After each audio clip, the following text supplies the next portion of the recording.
Čau, mý jméno je Filip a točím video na téma od Google Život je hledání, kdy si každý člověk může natočit svůj příběh nebo své vysvětlení nebo prostě cokoliv na toto téma. Podle mě se dá hledání rozdělit do 3 různých skupin.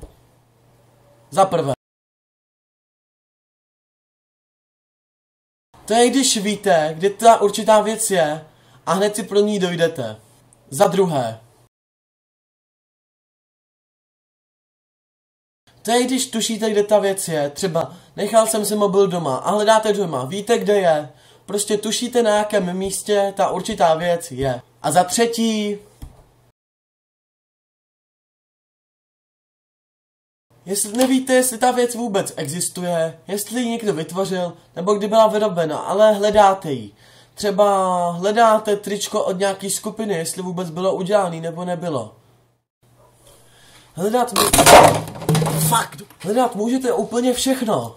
Peněženku, hodinky, malý sluchátka, velký sluchátka, banány.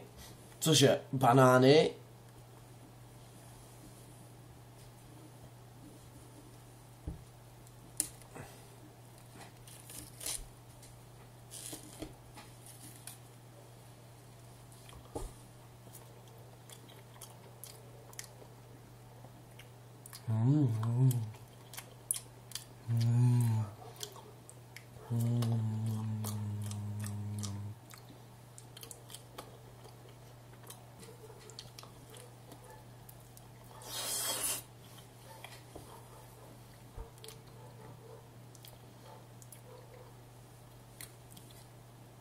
Nebo lak na vlasy.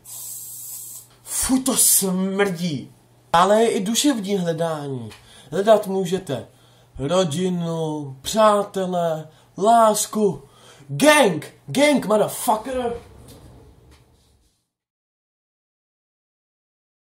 Ale teď beze srandy.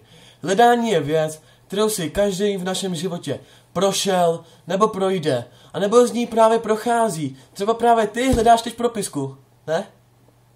Tak. A proto vám chci říct jenom jednu věc. Nikdy se nevzdávej a pořád hledej. Loučí se s vámi Filip. Čau.